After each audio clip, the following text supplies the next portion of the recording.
Estamos con el compañero Daniel Roca, principal del Partido Humanista, con el cual vamos a desarrollar esta segunda parte del programa, donde haremos una entrevista con él mismo. Y la primera pregunta es: el sistema capitalista actual, donde los mercados son controlados de forma monopólica u oligopólica, no le sirve a los pueblos. En esta definición debemos de tener cuidado o aclarar algo. El pequeño capital se siente aludido, se siente atacado. Entonces tenemos que aclarar algo. Porque quien tiene herramientas, un pequeño capital, se siente aludido, y esa frase no le sirve a los pueblos. El actual sistema capitalista, quizá o sin quizá, no lo deje de todo satisfecho. Es real que hoy el sistema capitalista al cual nos referimos nosotros es a los mega ricos que hacen un control de la economía, que cada vez la riqueza se concentra en menos manos, y está expulsando gente continuamente. Y en este aspecto el sistema capitalista, el Partido Humanista tiene una visión para ello y una respuesta que esperamos que la des tú, Daniel Roca. ¿Qué tal, Julio? No sé si me escuchan bien. Julio, ¿me escuchás? Ahora sí, ahora sí. Dale, tranquilo. Hola, ¿me escuchan bien? Sí, sí. Ah, bien. Bueno, sí, te agradezco. Sí, vos planteabas el tema del capitalismo en el momento actual, ¿no? Lo primero que tenemos que plantear es que el ser humano, el sistema capitalista como sistema es muy reciente en la humanidad, no tiene más de, es discutible, 250 años, 200 años, depende como se lo quiera ver, pero el capital, las cosas con valoración, la producción de bienes, de servicios, de conocimiento, eso ha existido antes del capitalismo y también existirá una vez que caiga el capitalismo. O sea, acá lo interesante es comprender que los sistemas económicos pueden ser de diferentes maneras posibles, se puede producir, y que hay maneras en que ese sistema beneficia a pocos, llámese rey, llámese sistema de castas, como existió en otro momento, llámese sociedad de clases, como es ahora. En general, el tema es si podemos lograr un sistema económico que satisfaga realmente las necesidades de todos. Nosotros entendemos hace largo tiempo que hoy están dadas las condiciones tecnológicas para que todos los seres humanos del planeta, a pesar de que haya 3.000 millones de personas que prácticamente vivan en la miseria, perfectamente se cubran las necesidades. Ahora, hay que cuestionar una máxima que tienen los que explican y forman a los economistas en Harvard, en Oxford, en las universidades de América Latina, en nuestros países, que es el siguiente. Ellos dicen: ¿cómo se resuelve un sistema como el capitalista, un sistema en general, donde tenemos por un lado tenemos recursos finitos, porque hay un límite en la cantidad de agua, hay un límite en la cantidad de alimentos, hay un límite en la cantidad de tierra disponible, hay un límite, y necesidades infinitas. Acá nosotros tenemos una objeción muy grande. No, las necesidades no son infinitas. Es más, las necesidades son bastante limitadas y hasta diríamos escasas. Yo te pregunto, Julio, y le pregunto al que está ahí en la conducción del canal. Te pregunto, Julio, y respondeme textualmente: ¿en cuántas casas vos podés dormir esta noche? En una sola. Bien. ¿En cuántas camas confortables vos podés dormir esta noche? Y ¿Cuántos vehículos al mismo tiempo vos podés sentarte y manejar? ¿Cuántos vehículos? Y quizá no tenga ninguno, y a lo sumo con uno daría, ¿no? Bien. Entonces, si vos tenés 50 casas, 50 autos o 200 camas, es evidente que no es por necesidad, es por otra cosa que se llama deseos, gusto, ambición, lujo, lo que vos quieras, pero sacame la necesidad del medio, porque vos tampoco tenés necesidades infinitas de alimentación. Por día, ¿cuánto podés alimentarte? Se estima 2.000 calorías, 3.500 calorías. Un tipo que hace ejercicios de pesas extremos pueden estar 5.000, pero una persona necesita 70.000 calorías por día. Entonces, ellos confunden, el alto burgués, el alto capitalista, el explotador, confunde necesidad con deseo. Porque no es necesidad que en el fondo de tu casa vos para regocijarte tengas un terreno amplio donde pasta un elefante. Eso no es una necesidad. O te haces traer canguros de Australia porque los querés ver. Eso no es una necesidad. Y la civilización actual ha llegado al absurdo que se fabrican costosísimos edificios con un gasto enorme energético, en material, en el medio del desierto, y se nos está viviendo la miseria, la gente en la pradera. En el Uruguay, que es una penilladura, que hay sobran alimentos, recursos para todo, tenemos gente viviendo en los campos, en condiciones de viviendas que son infrahumanas, como quien dice, o totalmente precarias. ¿Por qué? No hay suficiente ladrillo, arena, cemento o hierro para construir viviendas, sobra. El problema es que el orden de la sociedad, el orden capitalista es que una minoría se impone a las mayorías y engaña con la educación, con las leyes, con el aparato mediático, con las costumbres. Siempre hubo pobre, te dice, esta costumbre en esa cabeza, de que los de abajo adoptando las creencias, las valoraciones y los sentidos de quienes nos pisan la cabeza. Bueno, organizaciones como la nuestra, o cualquier organización que cuestiona el sistema de fondo y que aspira a una sociedad verdaderamente humana, tiene que cuestionar esta raíz del capitalismo, que en términos estrictos, ¿qué es? Sociedad de clases, y una sociedad y un pequeño un grupo que maneja los medios de producción que se producen con la riqueza de los trabajadores. O acá tenemos esta verdad que también tenemos que describir. Yo pongo el ejemplo de neumático, pero puedo poner cualquiera. Si vos sacás a los que te dicen, nosotros somos los dueños de Firestone, o somos los dueños de Michelin, y somos los dueños. Vos decís, bueno, hagamos una cosa, ¿saben qué? El dueño de Michelin, principales accionistas, los trabajadores no van a producir más los neumáticos, no van a entrar más a trabajar. Vengan ustedes, ya que son los dueños, dicen que ustedes están los que la tienen clara, y trabajen ustedes. Yo te aseguro que los principales dueños del paquete accionario, no los CEOs, que son empleados administrativos la mayoría, a veces los dueños, depende, no saben ni prender la lamparita de una sección de planta. Si es por ello, usted puede fabricar un solo neumático. Ahora, ¿por qué esta sociedad invierte y los que producen la riqueza no la disfrutan de ella? Bueno, estamos hace 200 años en esto. Esto surgió además porque la base del sistema capitalista se desarrolló con el tráfico transoceánico de la mano de obra forzada de África y de las colonias. Es una discusión que tiene 200 años que se le llamó, ¿verdad?, cuestión social. ¿Por qué los que producen la riqueza no disfrutan de ella? Y esa es la raíz que tenemos que seguir cuestionando, amigo Julio.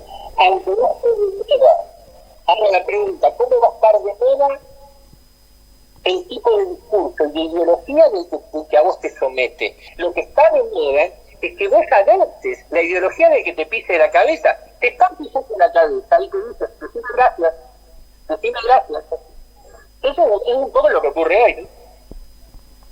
Habíamos hablado, y creo que vale la pena ya irnos introduciendo, cómo en este sistema capitalista actual, con gran concentración de riqueza, prospera lo delincuencial.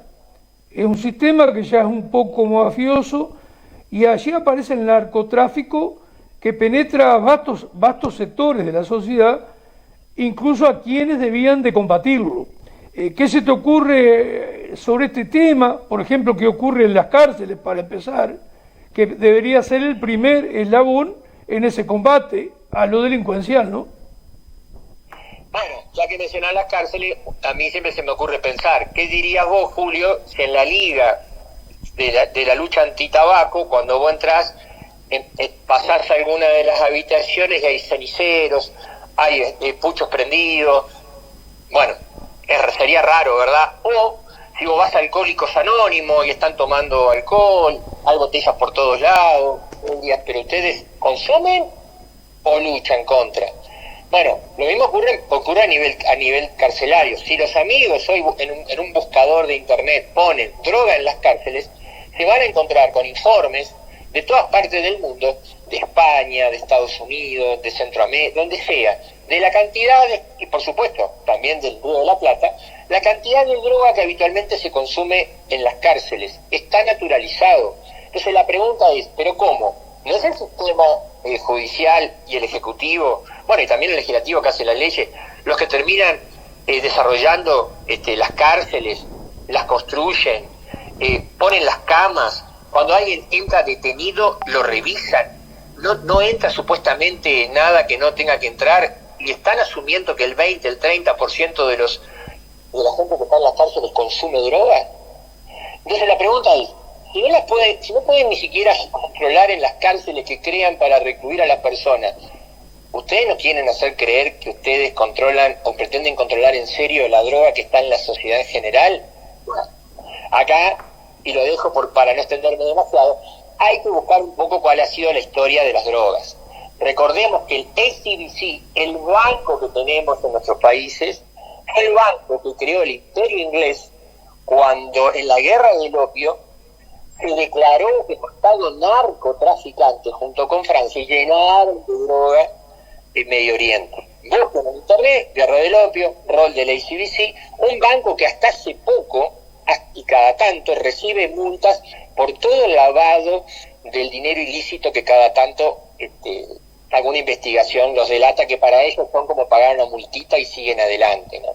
Entonces, hay realmente, para decirlo de una manera contundente, hay de algún modo una relación entre poder político, mediático, judicial, la policía, los empresarios, esto no es una falla del sistema, no estamos ante algo que ocurre que se escapa, es algo grosero, es una trama cómplice, insisto, entre el sistema financiero, los medios de comunicación, el poder político, el poder jurídico, que es lo que se puede sintetizar plenamente y llamarlo narcocapitalismo. El narcotráfico es inherente al sistema capitalista. ¿Por qué? Porque el sistema capitalista, ¿qué busca? Maximizar ganancias. Esta ganancia la puede maximizar con los alimentos, con la salud, con las armas, con la prostitución, con el tráfico de personas, con el traslado de inmigrantes y por supuesto también con las drogas. ¿Por qué? Porque el objetivo ¿cuál es? Ganar guita. Ganar.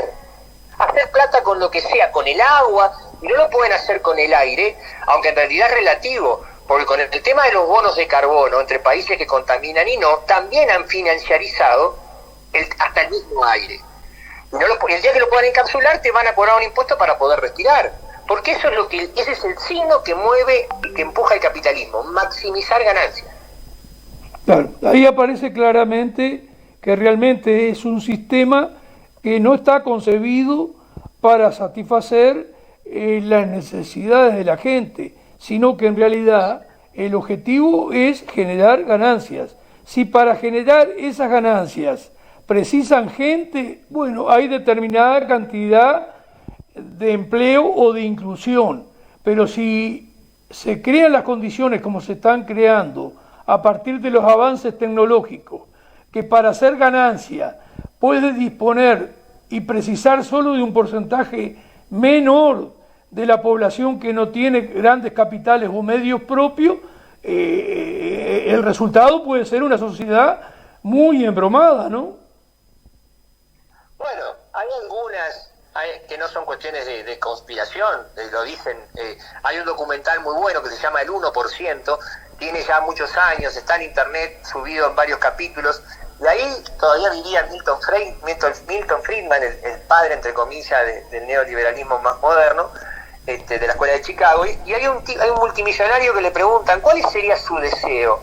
Y el tipo dice, mi deseo sería vivir en la luna, mirar hacia la Tierra y poder decir, ese punto celeste me pertenece. O sea, miren hasta qué nivel llega la grosería de los deseos, digamos, ¿no? Los deseos de poseer, los deseos de controlar. O sea, qué pobreza humana que tienen los ricos y los poderosos. Hay como una compensación, ¿no? Cuanto más miserables son por dentro, más miserables, o sea, y más groseros son sus deseos. Y eso queda en evidente en la escala de valores que tiene. Hace poco el dueño de Amazon gastó millones de dólares por subir un rato, 4 minutos en un cohete hasta la estratosfera y bajar. O sea, muchachos, o sea, por eso es importante esta parte, aclararla. Son los deseos de pocos, la satisfacción de deseos de pocos, Julio, contra las necesidades de la grande mayoría. Pensemos que hay más de 2.500 millones de personas en este planeta que no saben lo que es almuerzo, desayuno y merienda y cena, comen una sola vez al día, su alimentación se basa solo en 5 alimentos, arroz, trigo, maíz, y 2 que en nuestro país se lo damos a los animales, sorgo y mijo. Y lo comen con una especie de pasta con agua. ¿Sí? A veces le pueden poner algún pajarito, es la única carne que consiguen. Y una vaca para ellos es un automóvil, es un medio de producción, porque les da abono y leche. Jamás se les ocurriría consumirla como carne. En eso están miles de millones de personas en Asia y en África fundamentalmente. Son humanos como nosotros, viven en este mismo planeta y viven en planetas que son saqueados directamente, como hace el imperio francés todavía, porque sigue siendo un imperio, maneja 14 monedas de los países de África, y por supuesto las bases norteamericanas, que como las podemos ver en Siria, pero en otras partes, uno ve en los uniformes de los norteamericanos y atrás están los picos de petróleo, robando petróleo a precio de robo para las petroleras yanquis, ¿no? Ese es el sistema actual en el que vivimos.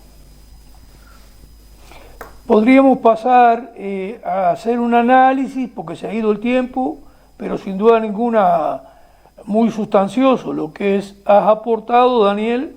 Podríamos pasar a esto que hoy aparentemente ha formado el poder mundial con los socios locales que tiene a nivel de cada país, que son los ricos, los dueños de cada país en alguna medida, con toda la prensa a su servicio. Y esto de las redes sociales han logrado que altos porcentajes de la juventud se muestren antipolíticos, prontos para ser engañados por los poderosos, que fabrican personajes como Milei u otros. Es decir, creo que ha habido, hemos sido copiados, por lo menos yo me considero así, esta situación de antipolítica ayuda que de futuro, como pasó con Milei, simplemente con enunciar que está contra la casta política, termina recibiendo apoyo de una población que no construye sus propias herramientas. Entonces los poderosos, a partir de el descontento que se produce por décadas, que también en Uruguay está ocurriendo, cuando la mayoría de la gente percibe que las dos coaliciones que han gobernado estos últimos 30 años no les han resuelto, o un poco más de 30 años, no les han resuelto sus problemas, es una población que en la medida que no se organiza, está presta a recibir estos mesías, estos salvadores, que fabrican el propio poder. Y el trasvasamiento que hay de los distintos sectores políticos es evidente. Tú me lo planteabas de la Argentina, cómo comparten todo. Y acá en Uruguay podríamos decir también lo que pasa, por ejemplo, con un personaje como es Mujica y su relacionamiento en alguna medida con los militares que están hoy en ese partido político que es Cabildo Abierto. Pero creo que lo que tú tienes para informar sobre la Argentina en la convivencia de distintos partidos políticos y cómo están todos trasvasados entre ellos, creo que es bastante importante como una información a volcar a la audiencia que tenemos en este programa, que va todos los lunes a partir de las 22 horas. Sí, bueno, a Javier Milei lo vimos surgir en los medios, en el Grupo América, cuyo principal accionista ha sido Eurnequian, y hoy, curiosamente, uno de los grandes capitalistas de la Argentina, con inversiones, como sabemos, en Uruguay, con negocios en Uruguay, y hoy se habla de que otros 3 empleados o ex empleados de Eurnequian, como Francos y 2 más, no tengo los nombres ahora, pero lo pueden buscar en internet. Francos va a ser el ministro del Interior de ese grupo de Eurnequian. El otro es Cunio Libarona, el abogado que iba al programa donde surgió Milei, sería el ministro de Justicia, Cunio Libarona. Entonces, esto que nos muestra, cuando hablamos de casta, que está bien el término, hay que hablar de dos. A mí me gusta siempre hablar de el circo como alegoría. Están los dueños del circo, que es el poder económico, los Eurnequian, y están los monos, los equilibristas, los payasos, o sea, los que distraen, los que hacen otras tareas, que son los políticos al servicio del dueño del circo, trabajan para el dueño del circo. Por eso cuando en la 36 y en otros medios de comunicación ahora me preguntaban quién gana las elecciones en Argentina, yo les decía, bueno, mirá, ganan dos proyectos diferentes de Eurnequian. Hay uno de Máxima, que es el de Milei, que los va a dar a pisar más cabezas, a privatizar muchas cosas, a querer realmente quitarle más salario a los trabajadores y quedarse con más plusvalía y con más tasa, pagar menos la tasa de explotación por parte de la clase opresora, o van a tener que optar por Massa, que también viene de ese mismo grupo, y también ha estado siempre cubierto por el Grupo América, pero que no va a poder hacer determinadas cosas con la salud pública, con la educación pública. Pero el que iba a ganar seguro era el dueño, uno de los que representa al dueño del circo, que es Eurnequian. Ellos lo que han hecho que saben que genera su sistema de contradicciones y van preparando nuevos fusibles. En el caso de Milei lo pusieron en lo que se llama alta rotatividad mediática. Es cuando te pasan una vez, 2, 3, 40, 50, hasta que te lo pasan tanto que hasta hoy me lo repetís sin darte cuenta. Con periodistas consecuentes, que nunca le cuestionan nada de lo que dice cualquier disparate y le dicen todo que sí, porque se instaló en la opinión pública. Vos estás disconforme, te presenta el personaje de esto como lo nuevo, no tenés tiempo para analizar determinadas cosas, el tipo es vistoso, se hace gracioso, se hace loco, y mucha gente despolitizada, vos estás ocupado muchas veces de decirlo en numerosos programas y en tus audios por internet, el momento que atravesamos de analfabetismo político. Entonces se encuentra en un sector de la población un terreno fértil que por supuesto también lo abona, como ha pasado en Uruguay, con los supuestos progresismos o los gobiernos más moderados, los administradores del capitalismo, que prometen cosas que no hacen. Entonces, entre gobiernos que no cumplen lo que prometen en sentido progresista y esta gente que financian una salida por más derecha, porque ¿qué pasaría si no? Si no crecería la izquierda. Habría para los jóvenes un espacio que empezaran a cuestionar el capitalismo. No, los Eurnequian te fabrican un falso fusible que lo único que va a hacer es que te pegues como clase oprimida un tiro en el pie. Creas que vas a votar algo nuevo y lo vamos a ver juntos, Julio. Vas a ver la recepción de la gente cuando se empiece a implementar el gobierno de Milei, que además, como sabemos, viene con la casta económica hasta el cuello, porque Macri, mirá vos, Macri no es la casta, Macri y Bullrich lo van a acompañar, le dieron todo su apoyo, se están reuniendo ahora y va a haber muchos exfuncionarios de Macri en el gobierno de Milei. Una mentira, una manipulación, esperemos que de tanta mentira en algún momento se generen los espacios para los partidos y las organizaciones y los movimientos que proponen superar el capitalismo, ¿no? Sí, sin duda ninguna hay una inconsciencia muy grande y tenemos que analizar todo esto porque estas cosas ocurren. Incluso para la tercera parte del programa tengo planteado, a partir de la lectura del plebiscito o la reforma constitucional que se plantea por parte de Cabildo Abierto,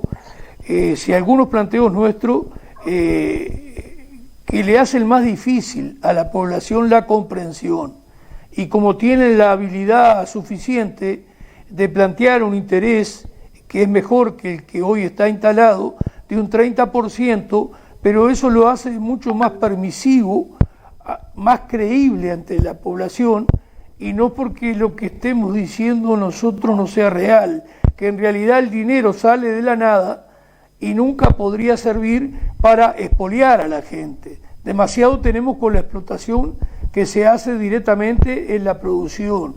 Sí, es claro, como dices tú, yo más que fusible le llamaría que los Eurnequian, que acá fue el hombre que entre otras cosas es el dueño de todos los aeropuertos en Uruguay, más que ser un fusible, creo que construyen el sustituto o ponen distintas opciones el dueño del circo, como bien dices tú, para que la gente se engañe.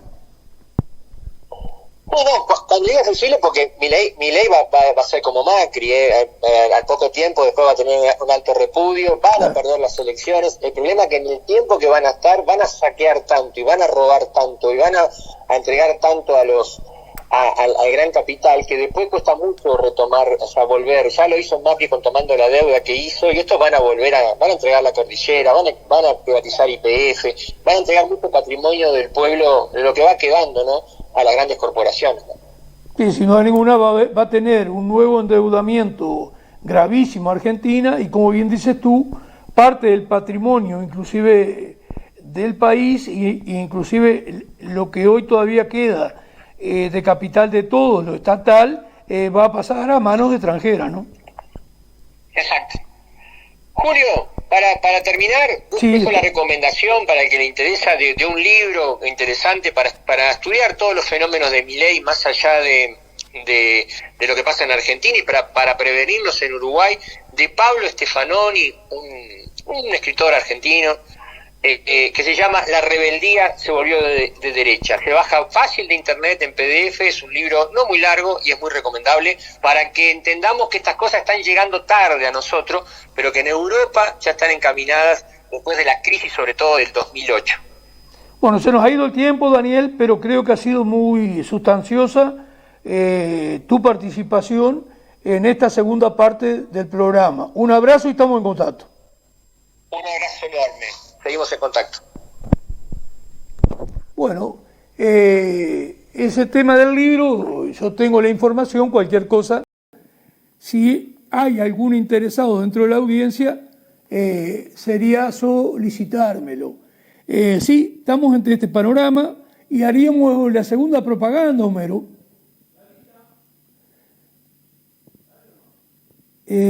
La lista es la 1969, que pertenece al Partido Humanista dentro de la Unidad Popular. Bueno, acá participó quien es el principal del Partido Humanista, un compañero más, Daniel Roca, que espero que haya sido claro para ustedes. Y la necesidad de empezar a cambiar esta realidad, y bueno, en octubre es necesario votar a la Unidad Popular, votar al Partido Humanista, y la lista nuestra es la 1969.